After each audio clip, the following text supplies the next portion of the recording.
not cancer, not car accidents, gun violence. One in 5 Americans our Washington correspondent, Nomye family killed by more about gun the violence. legal background to this case.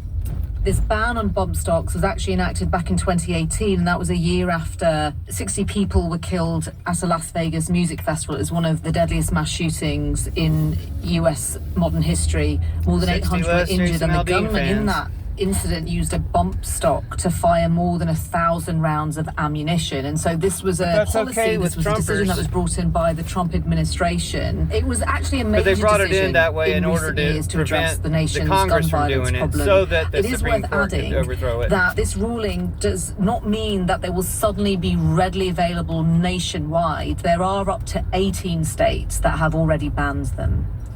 I think a lot of people listening will be surprised at the idea that a court would rule it was okay for people to own something which is effectively like a machine gun. What were the arguments used in court to say it was a good idea? Putin told them to do Well, it it. was actually split down ideological lines. There was a vote of 6-3, and the Conservative majority Americans versus found mutineers. that basically Donald Trump's administration exceeded its power with the ban. They interpreted a decades-old law. They said that a firearm with this accessory did not meet the definition of a machine gun under federal law.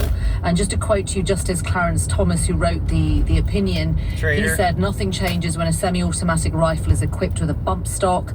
The firing cycle remains the same." He said all that a bump stock merely does is reduce the amount of time that elapses between separate functions of the trigger. That was totally rejected by the Liberal justices, and Justice Sonia Sotomayor, who's one of them, she wrote a dissenting opinion which she read from the bench, which is pretty rare, and she said, just to quote her, the court puts bump stocks back in civilian hands, and that this majority opinion would have deadly consequences. And in reference to this idea that bump stocks don't turn semi-automatic weapons into machine guns, she said, to quote, "When I see a bird that walks like a duck, swims like a duck, and quacks like a duck, I call that bird a duck." I know that there is an ongoing, for many decades, battle legally over gun control in the United States. Is this result part of a trend? I mean, are we seeing a loosening of the laws around gun control in general?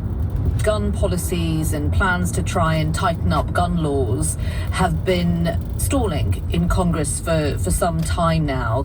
What was interesting with this ruling is that Donald Trump welcomed it, which would be considered odd considering it was his policy, but he is in presidential campaign mode. Being pro-Second Amendment rights and pro-gun rights is a very Republican position. President Biden's also in campaign mode. He really came out and criticized this ruling, saying that, to quote him, "Weapons of war have no place on American streets." But he lashed out at Donald Trump. He said that he and his Supreme Court war. nominees, in reference to the fact that 3 justices on the bench were appointed by the former president, do not care about the American people. And I mean, politically, at least, President Biden wants to push for more strict gun laws. He wants assault-style or military-grade weapons, ammunitions, and screening process expanded for who can and cannot have a gun. He just wants it to get stricter, whereas Republicans want more public security. They want awareness of mental health and social issues. So it's just really stalled at the moment because ideologically both parties are on completely different sides with it.